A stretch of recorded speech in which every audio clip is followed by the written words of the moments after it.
The end of it, he just kicks him out. Get out of here. No way I'm going to let you do all that. Now, what's interesting about this is that this is the first time Pharaoh actually understands what's about to take place. Because before this, the request has been, Moses says, let us go a 3 days journey out to the wilderness where we can sacrifice to the Lord. And the assumption is they're going to come back. But Pharaoh is on to them, and so he asks a very pointed question. He says, okay, I'll let you go, but let me ask you this, who's going with you? Again, he's a smart fool. He knows the answer to that question will determine what's about to take place. Because he knew, according to Hebrew faith, Jewish faith, if it was just about sacrifices, only the men needed to go. Women and children, they weren't allowed to make sacrifices. Only the men were. By the way, it was the same thing in Egyptian religion. Only the men were allowed to make sacrifices. So if it was just to go out and make sacrifices, only the men would need to go. And so he asked Moses, okay, who's going with you? He wants to know the real intention. And Moses says, well, all of us are going. Our men, our women, our children, young and old, we're all going out there. And in that moment, Pharaoh says, holy moly, they ain't coming back. And that's why he says, well, Yahweh better be with you if I ever let you go out there. No way I'm letting you go and never come back. Your men can go, keep the women and children here, so you have to come back. Now, let me tell you why this is crazy.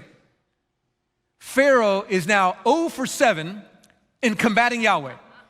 Every time he's come against him, Yahweh just mowed him down. 0 for 7, and he still thinks he's in control. He's like, no, I'm going to let you do that, all your men and women and children. No, your men can go, that's it. Deal or no deal, you take it, get out of here. Pharaoh still thinks he's in control. Listen, when you're batting 0 and 7, you are not in control. It's insane to think you're in control, but that's what insanity will do to you. Make you think you can call the shots. Again, remember what's going on. At any moment, Pharaoh could look out the window and see the devastation of these plagues and know that he was not in control.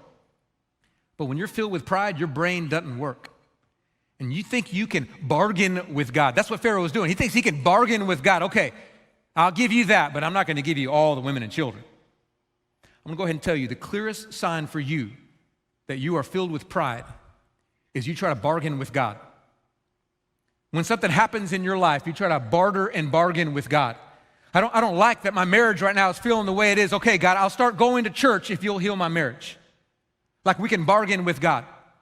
All right, I'm struggling to get that promotion at work. All right, God, I'll give my tithe if you'll give me a promotion at work.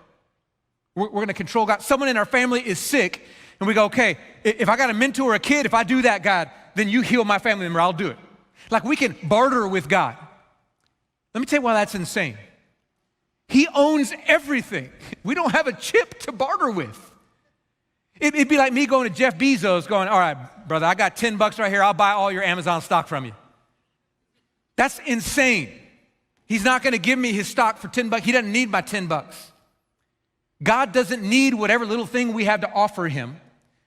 He's not going to barter and bargain. He already owns the cattle on 1,000 hills. We can't bargain with him, and it's insane to think we can do so. Please, if you don't hear anything I say, hear this one thing. We don't get to define the terms and conditions with our God when we relate to him. He defines them for us. He tells us what to do, and we do it. If we don't relate to God in that way, we don't understand what it means to be in a relationship with God. When he tells us to go somewhere, we go. When he tells us to give something up, we give it up. When he tells us to forgive somebody, even when they've hurt us and they don't deserve it, we forgive them. When he tells us to love somebody, even when they don't deserve our love and they're hard to love, we love them. When he tells us to share our faith with somebody, even if we're scared, we do it. Why? Because he's in control, not us.